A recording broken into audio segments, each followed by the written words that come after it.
पुणे शहरातील कोंढवा परिसरातील ज्या जमिनीचा घोटाळा झाला, पार्थ पवार यांनी जे खरेदी खत केलं त्यांच्या कंपनीने, यावर मी सविस्तर पत्र मुख्यमंत्र्यांना लिहिलेलं आहे आणि या संदर्भात फौजदारी स्वरूपाची कारवाई करण्याची मागणी केलेली आहे।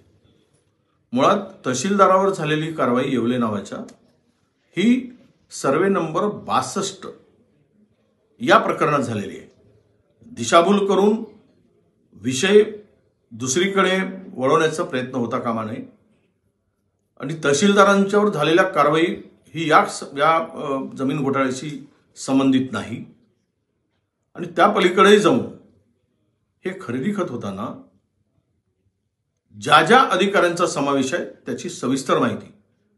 ही जमीन ज्यावेळेस वतनाची जमीन, इमानाची जमीन ज्यावेळेस दिल्या गेली आणि त्या जमिनीच्या संदर्भात 7/12 जो वापरला गेला तो बंद 7/12 वापरला गेला आणि चालू 7/12 त्या जमिनीवर सरकार ही नोंद आहे। मग रजिस्ट्री होताना ते आपला रजिस्ट्रार, सब रजिस्ट्रार लोकांच्या 7/12 चौकशी केल्याशिवाय किंवा करंट 7/12 असेल तरच ते सेलिट होते आणि बंद पडलेल्या 7/12वर सेलिट झाली कशी, हा एक प्रश्न। दुसरा महत्त्वाचा प्रश्न या संदर्भात की सदर जमीन सरकारी असताना त्या जमिनीच्या खरेदी विक्रीच्या संदर्भात किंवा त्याचा कस्टोडियन हे जिल्हाधिकारी असतात आणि ते एसडीओच्या अधिपत्याखाली सर्व माहिती उपलब्ध असते। अशा वेळेस जिल्हाधिकाऱ्यांनी हात वर करणं, एसडीओने हात वर करणं हे मला वाटतं त्यातून स्वतःला वाचवण्याचा प्रयत्न आहे। या सगळ्या प्रकरणामध्ये कलेक्टर पासून एसडीओ पासून तर खालचे अधिकारी सर्व संगनमताने हा व्यवहार केला गेला।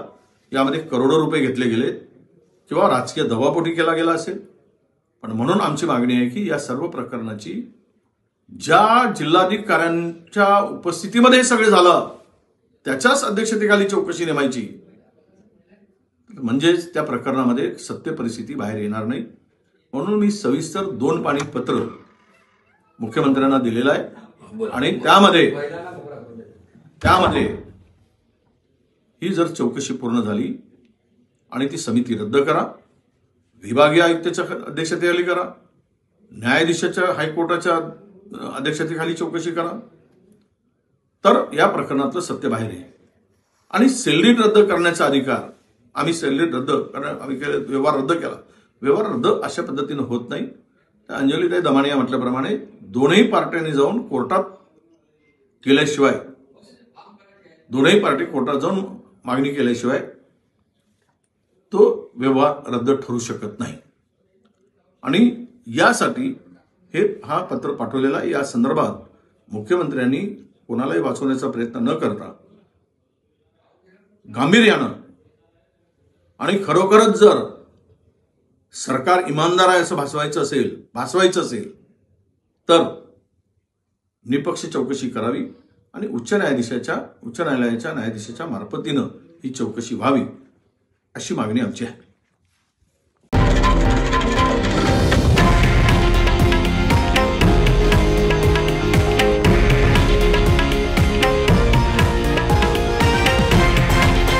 हे आहे देशातील नंबर 1 न्यूज नेटवर्क आणि आपण पाहत आहात TV9 मराठी, एकमेव।